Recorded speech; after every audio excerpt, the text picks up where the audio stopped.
Kedatangan orang Sahul ke Indonesia, ditenggarai sekitar 5.000 tahun sampai dengan 3.000 tahun sebelum Masehi. Terjadi lagi migrasi orang-orang berkulit hitam dari Afrika ke kawasan Asia Tenggara hingga ke Australia, serta kawasan sekitarnya. Dari sisi jumlah, migrasi kali ini diyakini terjadi dalam skala besar dan bertahap dari waktu ke waktu, baik itu melalui jalur darat maupun melalui jalur laut. Perjalanan melalui laut ini sangatlah memungkinkan, karena berdasarkan penelitian pada artefak-artefak Afrika, para ilmuwan mempercayai bahwa orang Afrika telah menguasai ilmu bahari sejak ribuan tahun yang lalu. Pada era migrasi kedua ini, berdasarkan hasil pemetaan dari NASA dan teori dari para ilmuwan dunia, kondisi geografis Indonesia sudah mendekati seperti kondisi geografis yang ada saat ini. Saat itu permukaan air laut sudah meninggi, hingga menyebabkan sebagian besar dari paparan Sunda dan paparan Sahul sudah berada di bawah air laut. Jarak antara pulau pun sudah mulai terbentang jauh, dengan kondisi selat-selat yang sudah mulai dalam. Apa yang menyebabkan migrasi kedua ini terjadi, dan mengapa terjadi dalam skala yang lebih besar? Berdasarkan lini masa sejarah, ada dua analisa atau teori yang dianggap paling memungkinkan sebagai penyebab perpindahan yang terjadi dalam skala besar ini. Pertama, pada periode tersebut, diasumsikan telah terjadi pemanasan global yang mengakibatkan cairnya sebagian besar kawasan es di daerah kutub bumi. Kondisi ini mengakibatkan suhu udara di benua Afrika mengalami peningkatan yang cukup signifikan, dan membuat daerah-daerah hijau di Afrika berubah menjadi tandus, dan tidak lagi ideal untuk dihuni oleh manusia. Hal ini telah terbukti dengan ditemukannya jejak-jejak kehidupan, baik flora maupun fauna, yang terkubur di bawah gurun pasir dan kawasan tandus Afrika. Kedua, akibat dari peperangan antar suku, atau akibat dari penindasan yang dilakukan oleh kerajaan kuno di Ethiopia, atau kerajaan kuno di Mesir. Seperti halnya yang dilakukan oleh kelompok orang Sahul, migrasi melalui darat dimulai dari kawasan selatan dan pesisir timur Afrika, menyeberang ke timur tengah melewati daerah Yaman dan Oman. Lalu mereka menyeberang ke Asia, melewati daerah Pakistan, India, Myanmar, semenanjung Malaysia, lalu kemudian menyebar ke berbagai daerah di Indonesia, hingga ke Filipina, dan kawasan Australia. Sementara bagi mereka yang melalui jalur laut, perjalanan ditempuh melalui daerah pesisir Laut Timur Tengah melewati perairan India, menuju Maladewa dan atau Sri Lanka, Kepulauan Andaman, Myanmar dan atau Sumatera, lalu kemudian menyebar ke kawasan-kawasan lain di Indonesia.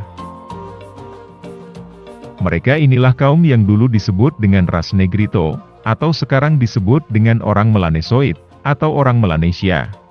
Sebagai pengingat, kami sangat-sangat menganjurkan agar kita tidak lagi menulis atau menyebut ras Negrito, karena kata ini bermakna unsur yang sangat merendahkan martabat sesama manusia. Dalam sejarahnya, kata Melanesia yang berarti orang hitam yang mendiami pulau-pulau besar, sebenarnya tidak merujuk pada sebuah ras atau kelompok orang tertentu. Seperti halnya Polinesia dan Mikronesia, kata Melanesia sebenarnya lebih merujuk pada pengelompokan manusia secara geografi.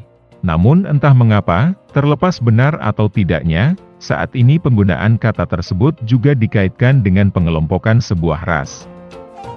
Ciri-ciri umum dari orang Melanesia murni antara lain, berkulit hitam, berambut hitam keriting kecil, atau ikal, berperawakan kecil sampai dengan sedang, hidung berukuran sedang, dengan kelopak hidung sedang dan atau besar.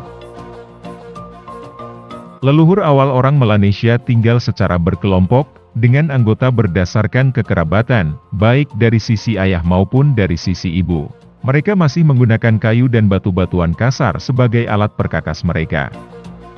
Secara mayoritas kelompok-kelompok awal ini mendiami gua-gua alam, atau tinggal dalam hunian-hunian sederhana di alam terbuka, dan juga ada yang membuat hunian di pepohonan tinggi. Mereka adalah kaum pemburu yang sangat handal, baik itu hewan darat maupun untuk hewan air.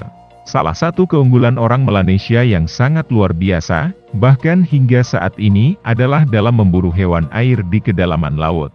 Kelebihan jauh di atas rata-rata manusia biasa inilah yang membuat suku-suku lain dan bangsa Eropa sangat mengandalkan orang Melanesia untuk mengambil kekayaan laut alami, seperti tripang dan mutiara.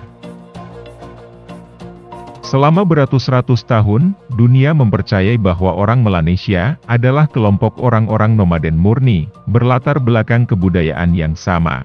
Namun berdasarkan bukti-bukti sejarah baru, ternyata tidak sedikit pula dari orang-orang Melanesia yang telah mengenal teknik bercocok tanam, berternak, dan menempati hunian tetap sederhana. Hal ini diperkuat dengan temuan artefak yang terdapat di wilayah timur dan selatan Afrika. Artefak ini menunjukkan telah terciptanya sebuah peradaban yang lebih maju dari yang sebelumnya diperkirakan oleh para ilmuwan dunia. Maka dapat disimpulkan bahwa orang-orang Melanesia yang bermigrasi ke wilayah Nusantara, juga berasal dari kelompok yang berbeda-beda, di mana masing-masing memiliki cara hidup, dan kebudayaan yang berbeda-beda pula. Di sisi lain, mereka ini jugalah yang diyakini sebagai kaum awal pembawa kebudayaan megalitik dalam bentuk batuan kasar yang belum diperhalus, ataupun dipahat. Hal ini merujuk pada jejak peninggalan megalitik dalam bentuk struktur batu bersusun sederhana, atau menhir batu, atau berbagai macam perkakas batu lainnya, yang tersebar di rute migrasi mereka. Dimulai dari sekitar Ethiopia, Yaman, India, Bangladesh, Myanmar, Thailand, dan semenanjung Malaysia. Di Indonesia, peninggalan megalitik mereka juga tersebar hampir di seluruh Nusantara, dari mulai Sumatera hingga Papua.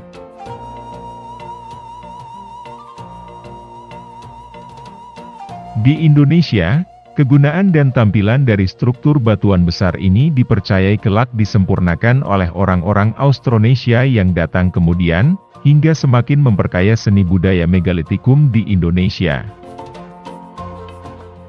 Ratusan atau ribuan tahun kemudian, terjadi lagi migrasi dari orang-orang Dravida dan orang-orang Austronesia di kawasan Nusantara.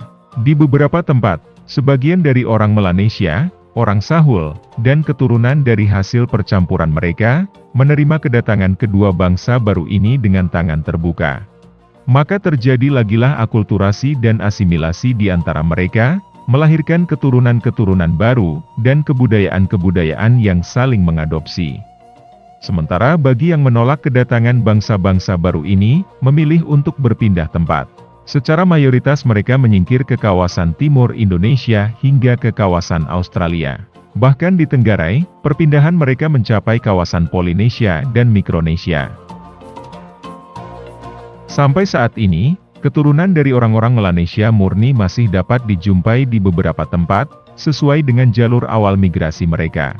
Baik itu yang melewati jalur laut, maupun jalur darat, seperti suku-suku di Kepulauan Andaman di India. Suku Taron yang terancam punah di Myanmar. Suku Manik di Thailand. Orang Semang dan orang Batek di Malaysia. Suku Aita, suku Ati, dan suku Aikta di Filipina. Dan penduduk asli Pulau Torres Strait di Australia. Sementara di Indonesia, salah satu suku yang diduga masih berdarah Melanesia murni, adalah suku Tapiro di Papua. Sedangkan sebagian besar suku-suku yang berada di kawasan timur Indonesia, diyakini sebagai hasil keturunan orang Melanesia yang telah bercampur dengan orang Sahul dan atau orang Austronesia, atau suku-suku lain, atau bangsa lain seperti India, Cina, Eropa, dan lain sebagainya, yang datang silih berganti. Maka tidaklah mengherankan jika Indonesia dijuluki sebagai rumah terbesar bagi orang Melanesia.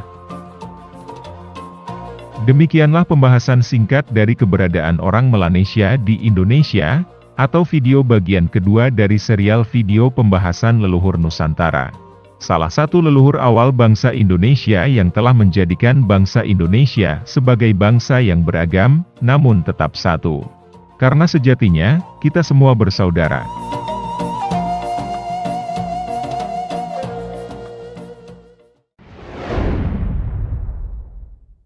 Smart Deal Camp.